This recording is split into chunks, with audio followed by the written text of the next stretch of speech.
Well, I'm off to see Fifi. Fifi is not a woman. Fifi is not a French poodle. Fifi is an airplane, specifically a B-29 from World War II. How cool is that? The B-29 was the biggest and most sophisticated of the bombers developed during World War II. It was in development almost through the entire war. It seems that what they were trying to do was so difficult that, well, it just didn't work at first. Some people said the thing would never work. I have noticed so when you tell Americans that they can't do a thing, particularly the Americans over at the Boeing plant, they may flash you the victory symbol with the index finger still folded down.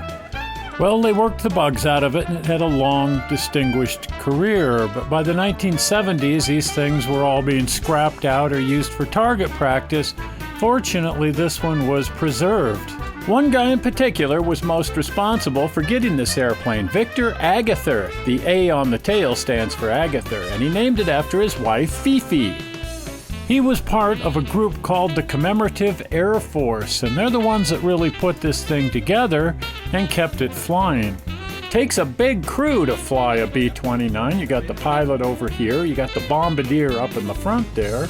Over here is your co-pilot in the right-hand seat, and right behind him is the busiest person on the crew, this guy right here, the flight engineer. It seems that keeping those engines flying at 30,000 feet means constantly adjusting the turbo boost and the mixture, and this guy had to work constantly to keep the engines operating optimally. Here's where the navigator sat over here, and here's the radio operator's position. The plane also had to have a pressurized cabin. Now this tube here connects the front of the airplane to the back of the airplane. It runs right through the bomb bay. Since it's pressurized, you couldn't cut through the bomb bay like you did on earlier airplanes. At the back of the airplane, the tube comes out here, and you have spotters and gunners. The guns were all remotely controlled. The thing was called a Superfortress, and that name fits perfectly. It's a big monster, and no other military had anything even vaguely like it.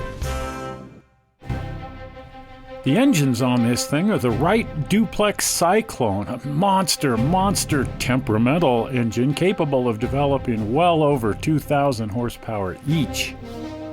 When the CAF first acquired Fifi, well, she had good engines on her, but, well, they weren't that good, I guess. They were really temperamental and they had a lot of problems with them.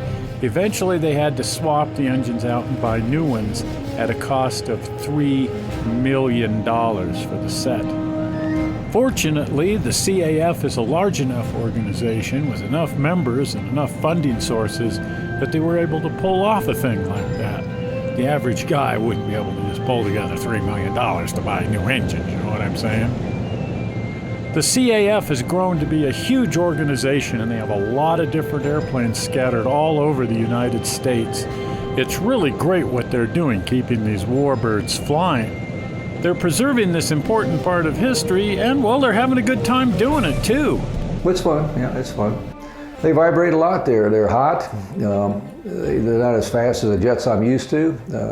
They're harder to fly as far as manpower is concerned. There's no hydraulic assist, no fly-by-wire like we have on a modern jet. So it's two hands, and it's pretty husky. It's like a Mack truck.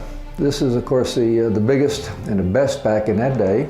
And it's got a mighty range and a bomb load of 20,000, which is over twice as much as a bomb load on a B-24 and a B-17.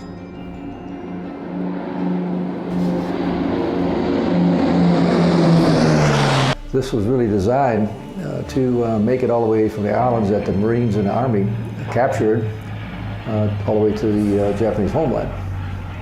It kind of helped win the war. Well, it most certainly did help win the war. In fact, its most infamous mission was when it dropped 2 atomic bombs on Japan. Without the brutal strength of the B-29, well, nothing would have been able to lift those massive bombs. It's one thing to develop the atomic bomb, but if you couldn't deliver it to a target, well, what would be the point? Well, on a more cheerful note, of the 4,000 B-29s that were built, 25 of them still exist, but only one of those, Fifi, is able to fly. Hopefully soon, the Doc will be joining Fifi in the skies as that plane is being rebuilt as we speak.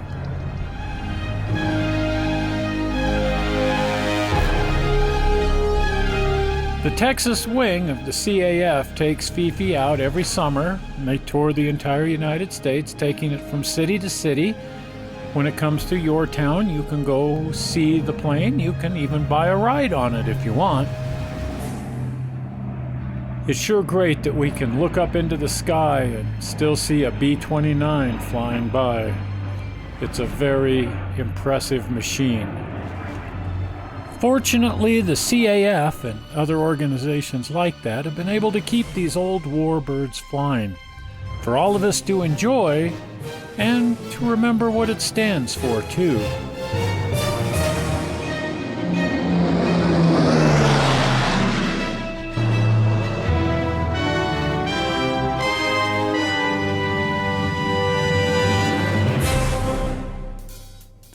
And if in the process we happen to have a really good time, well, what's wrong with that? In fact, isn't that really the point? We want to enjoy these things. We want to have fun with them. That's why we do it. Not just to preserve history, but to enjoy preserving history for everybody. Preserving the artifacts of our history should be a really good time. And it's not just planes, it's trains, it's automobiles, it's even traditions.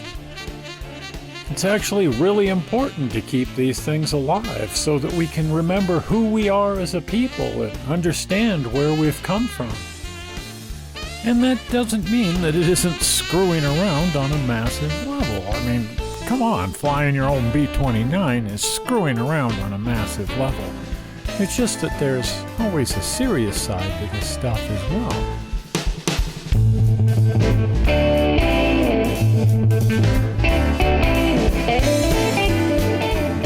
So if you want to go see Fifi and maybe even buy a ride on Fifi, you can find all of that information on the CAF's website at commemorativeairforce.org.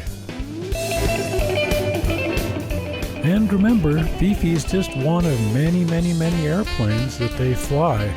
And they have chapters all over the United States. There's undoubtedly one right in your area. You might even consider joining them. You can look on toymantelevision.com. I'm going to be posting a link, and that will take you right there. Avoid all the navigation hassles. And if you have a chance to go see Fifi in person, well, don't pass that up. I absolutely guarantee you will enjoy the day.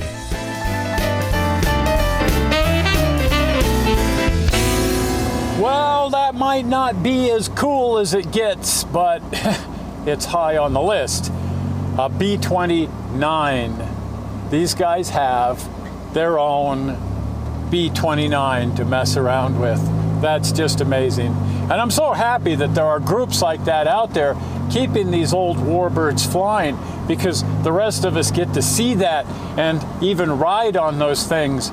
And wow, that's just incredible. I hope they can keep those things flying for a long, long time, because it's just cool beyond all belief. Well, do pop over to the channel, and if you haven't subscribed, subscribe. If you're not in full page and you're on YouTube, there's a link right down here. It says Toyman Television, and you can go to the main page. You can subscribe. Also, a button's going to appear here shortly that says subscribe. That's pretty straightforward. Or you can go to toymantelevision.com, and from there you can do all of these things. You can link to Facebook. You can do all sorts of fun and interesting things. Well, I'm not sure how you found this particular movie on the internet. I hope you didn't find it boring, and I'll see you here again in 1 week with another fine example of screwing around Toyman style. I'll see you then.